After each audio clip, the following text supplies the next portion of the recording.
Dear Konami, want to make even more money with your IPs? Ask me how.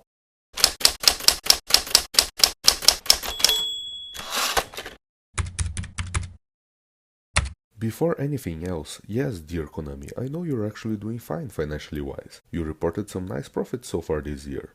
Seeing your financial reports, I started to understand better why you began focusing on mobile games and pachinko, as they are indeed increasing your revenue after all. So maybe you don't need my advice to help you make even more money. However, I think you listen to me, because I know you really love money. Every single thing you did and said these last few years, all the bridges you burned, all the really obnoxious, dreadful, repugnant, and generally repulsive things you did to your consumers, fans, employees, and the Universal Declaration of Human Rights shows how much you truly and wholeheartedly love your bottom line. So, are you listening to me now? Good. Believe me when I say I can help you make more money with your franchises. My idea will complement what you're already making with your mobile games, your pachinko machines, and your mobile games of pachinko machines. The plan is to add money, not substitute money, got it? But there are two little things we need to talk about before I explain my plan to you. The first one is Konami ban. I'm not 100% sure what he's supposed to be, or even if he's not some kind of elaborate prank, but so far he's acting as a spokesperson for you trying to win back the trust of core gamers. The other one is Metal Gear Survive, the co-op zombie survival game set on the Metal Gear universe that you recently announced. I understand why you're doing that. Metal Gear Solid is a franchise that is strongly associated with core gaming and that still brings you some profit. So why not make more games with this IP and bring in even more revenue? You even realize that most core gamers are displeased with you and created this PR effort known as Konami Ban to help you sell the new game. But this is an extremely capitalistic and patronizing move and, in my opinion, the wrong one. Because this game screams I don't care at our faces. It looks and feels like a quick cash grab, a game in one of the most generic and common genres of this generation with one of gaming's most beloved franchises name. It's just lazy, exposing how little you care about making a core game nowadays. This brings me to the following question. Why waste your time and resources making a game you clearly don't want to make? And thus, I can finally present to you my idea to help you make even more money with your franchises. Shotgun licensing.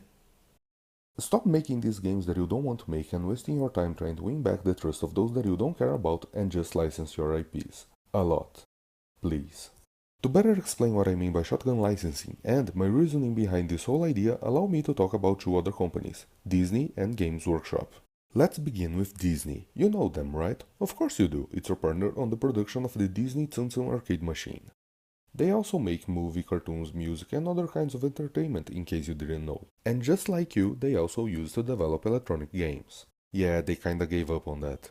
They used to make the Disney Infinity series of Toys to Life games, and it was quite successful, but after some trouble with inventory and internal disputes, they shut it down. But what really was the final nail in the coffin was licensing. They realized with Star Wars Battlefront that licensing IPs to other companies to develop and publish the games reduced the risk and the cost for them, while still bringing in a lot of money, that thing you love so much.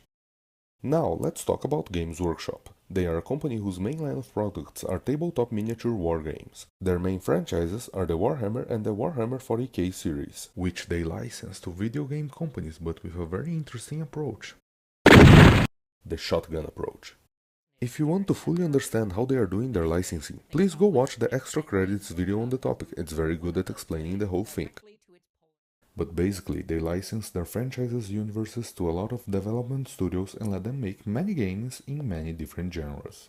That probably brings them some revenue, but the main objective behind this approach is to make their brand more recognizable and then bring more customers to their main product line, the tabletop miniature war games.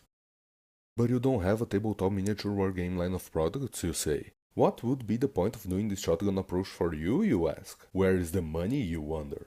The money is in the revenue brought by releasing and selling more games on the market without having to actually develop the game yourselves. Remember what we learned with Disney? Less risk, more money. Just license at will to many different game studios for a fee and part of the sales revenue, letting them take care of developing and even marketing the game. If I were you, I'd even give the licensee some assets from the franchises that you probably have somewhere around the office. It won't cost you much, and with enough volume, it can bring more money. However, I really think it's important to keep the licensing price cheap. I know it's tempting to put a high price on the license, but I really believe it will be more profitable with a lot of smaller games from many different developers than fewer not necessarily bigger games from a few developers.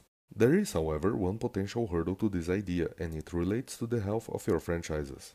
A case could be made for the excess of games being prejudicial to the image of your IPs, be it because of market saturation, be it because of the low quality games that would inevitably be released. Yet, something tells me that this is not a concern for you. You clearly don't care about this at all now, do you? This is not money. But if you did care about this, I would argue the following. In the middle of all these games that would be released, eventually a great one would come. I'm absolutely sure of it. Not only because of the laws of probability, but also because your franchises are loved by many people who work in game development nowadays.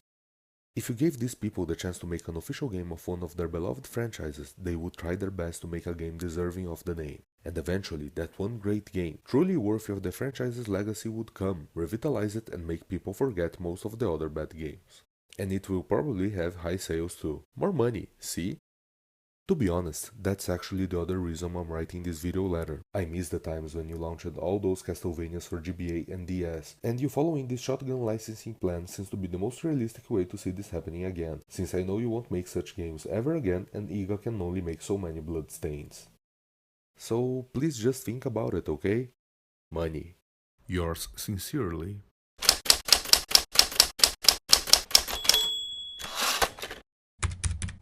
The Pistolarian Gamer.